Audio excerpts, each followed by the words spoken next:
Hello नमस्कार साथियों। आज विशेषतः हम एक बिंदु के ऊपर चर्चा करने वाले हैं जिसके बारे में आपने भी सुना होगा, लंपी वायरस। विशेषतः इन गौवंशीय जानवरों की जब बात की तो इनके लिए काफ़ी खतरनाक ये साबित हो रहा है और जिस कारण से आप समझ सकते हैं कि जितने भी हमारे घरेलू पशुपालक के पास जितने घरेलू जानवर उनके घरों में पाले जाते हैं या ऐसे जानवर जो आपके लोकेशन में पाए जाते हैं उनकी बड़े स्तर पे डेथ हो रही है। तो क्या है इसका पहलू और क्यों क्या इस बीमारी का फैलाव है, कैसे कैसे इसका स्तर है, उन्हीं सारे मुद्दों पे हम यहाँ पे बात करेंगे। विशेषतः लंपी वायरस की जब बात की जाए तो सबसे महत्वपूर्ण बिंदु ये ध्यान रखिएगा कि जब हम इस लंपी वायरस की बात करें तो इस बीमारी का असर आज पूरे भारत के, खास करके उत्तर भारत के संदर्भ की जब बात की तो यहाँ पे इसका एक बड़ा स्तर सामने है। कहाँ पे? उत्तर भारत की जब बात की जाए तो इस उत्तर भारत में इसका एक बड़ा प्रभाव आपको देखने को मिल रहा है। और इस उत्तर भारत की जब बात की जाए तो उत्तर भारत के संदर्भ में ध्यान रखिएगा कि जितने भी गौवंशीय जानवर हैं, खासा जितने भी गौवंशीय जानवर हैं उन पे इसका बड़ा असर है। इस वायरस की जब बात की जाए तो आखिर ये क्यों फैल रही है और इसका कारण क्या है, तो विशेष ध्यान रखिएगा कि इस वायरस की जब बात करते हैं तो इस वायरस का जो संदर्भ होता है वो ये होता है कि 2019 में पहली बार भारत में ये आया था। ये ध्यान रखिएगा, ये एक स्किन डिजीज है, अर्थात त्वचा से संबंधित आपकी एक प्रमुख बीमारी है।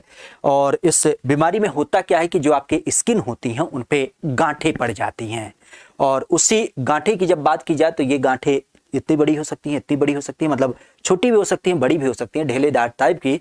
और इसको हम क्या बोलते हैं? LSDV कहते हैं। LSDV कहते हैं। खासा ध्यान रखिएगा, ये एक ऐसी बीमारी है जो एक जानवर से दूसरे जानवर तक फैलती है। प्रमुख रूप से अगर देखा जाए तो ये एक वायरस होता है, कैप्री पॉक्स वायरस। क्या? कैप्री पॉक्स वायरस, जिस कारण से ये बीमारी फैलती है।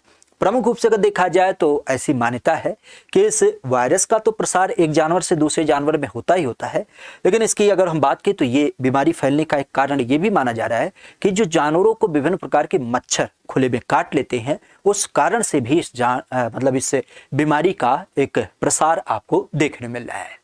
आज पूरे भारत के संदर्भ की जब बात की जाए तो देश के कई राज्यों में जितने भी आपके पशु हैं, पालतू पशु हैं, मवेशी हैं, उनमें इसका एक बड़ा स्तर देखने को मिल पा रहा है। इसके इंडिजीन के नाते आज अगर जो देखा जाए तो जितने भी हमारे पालतू, चाहे गाय हैं चाहे भैंस हैं, इस तरीके से जो जानवर हैं उनकी स्किन में गांठें आ जा रही हैं। खासा अगर देखा जाए तो इसका कहर राजस्थान में सबसे ज्यादा है। राजस्थान के अलावा उत्तर प्रदेश हो, चाहे बिहार हो, चाहे मध्य प्रदेश हो, चाहे हरियाणा हो, इन सारे राज्यों में भी क्या है, इसका एक बड़ा असर आपको देखने को मिल रहा है। अब ये बात आती है कि जानवरों में तो ये बीमारी फैल रही है, लेकिन क्या इंसानों में भी ये बीमारी एक दस्तक दे सकती है या फैल रहा है? अगर उसकी बात करें तो विशेष ध्यान रखिएगा, ये जो वायरस अभी तक का मतलब एक इसका कॉन्सेप्ट है वो जानवरों तक है, लेकिन अभी इंसानों में इसके कोई संक्रमण का मतलब मामला हमारे सामने नहीं आया, तो हम कह सकते हैं अभी इंसान आपके सुरक्षित हैं। लेकिन खासा ध्यान रखिएगा, यह वायरस पशुओं के लिए पूर्णतः घातक है। क्योंकि इंसानों में इसका कोई खतरा नहीं है तो कह सकते हो कि इंसानों पे इसका कोई विशेष प्रभाव नहीं है।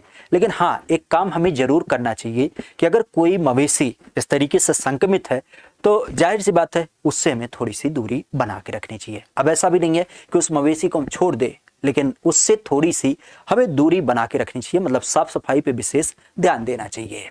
खासा आज देश के संदर्भ में जो अलग अलग डेयरी विभाग वगैरह हैं उन सब चीज़ों के द्वारा ये बताया भी गया है कि इस बीमारी को हम रोकने के लिए एक विशेष प्रकार का टीका भी विकसित किए हैं और वो जल्द ही मार्केट में आपका उपलब्ध हो जाएगा। खासा इस टीके की जब बात की तो ये जो कमजोर इम्यूनिटी वाली गाय वगैरह हैं उन पे ये असर करता है। सीधी सी बात, बीमारी किस पे असर करेगा? बीमारी उन्हीं पे असर करेगा जिनमें कोई ना कोई खामी होगी। तो जो कमजोर इम्यूनिटी वाली गाय या भैंस इस तरीके से जानवर हैं उनके ऊपर ये असर कर रहा है। क्योंकि इस रोग का कोई कायदे का इलाज ना होने के कारण हम कह सकते हो कि केवल वैक्सीन के द्वारा ही इसको रोक सकते हैं। और इसकी जब बात की जाती है तो सबसे पहली बात तो ये होती है कि जानवरों का जो शारीरिक बनावट होता है इतना सुडौल होता है, इतना कठोर होता है कि हम उसमें एहसास ही नहीं लगा पाते कि जानवर में कोई गांठ पड़ी है कि नहीं पड़ी है।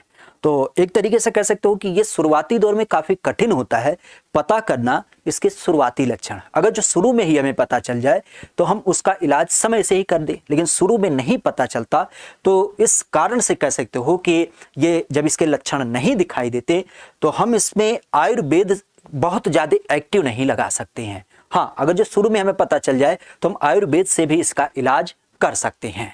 अब इसमें लक्षण की जब बात की तो कौन कौन से लक्षण अक्सर जानवरों में देखने में आ रहे हैं, खासा ध्यान रखिएगा। क्योंकि ये स्किन डिजीज है तो सबसे पहली बात जानवरों में बुखार आता है, कमजोर जानवर तो बुखार आता है, जानवरों के वेट में कमी आती है, इनके आंखों से लगातार पानी बहता है जैसे हम रोने वाली स्थिति। इसके अलावा जानवरों में लार बहना ये कॉमन सेंस है।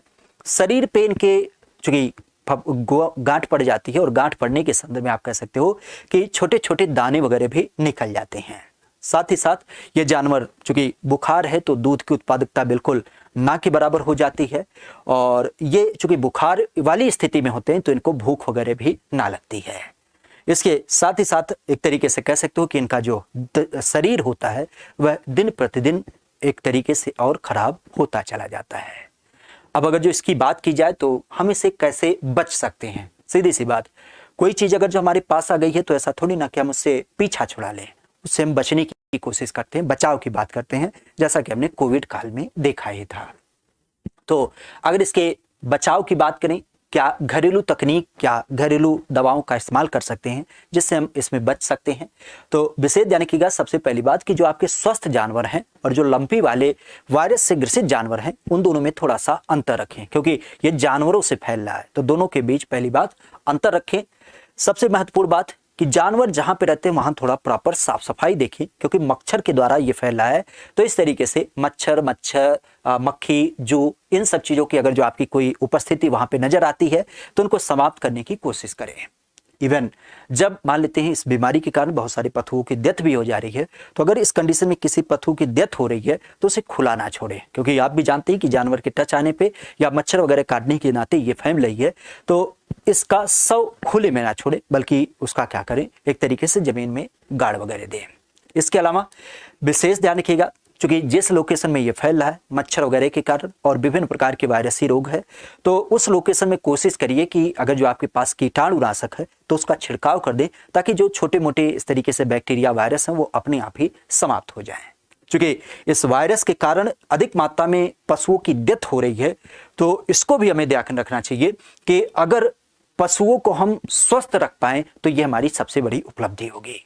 और इसके अलावा अगर किसी गाय को ऐसा संक्रमण हो जाता है तो महत्वपूर्ण बात ध्यान रखिए कि सबसे महत्वपूर्ण बात कि उसे अन्य गायों अर्थात अन्य जानवरों से अलग रखने की पूरी कोशिश करें। विशेषतः लंपी वायरस आज भारत के संदर्भ में कह सकते हो कि एक बड़ा खतरा देश के सामने आ चुका है, लेकिन फिर भी कोविड काल में जिस तरीके से हमने उस पर भी जीत हासिल की है, उम्मीद है कि आने वाले दिनों में जब इसका टीका वगैरह आ चुका है तो हम जल्द ही इस बीमारी को भी हरा के ही रहेंगे, क्योंकि हम वही व्यक्ति हैं कि जब तक तोड़ेंगे नहीं तब तक छोड़ेंगे नहीं, क्योंकि हम किस्मत के गुलाम नहीं, हम हौसलों के नवाब हैं।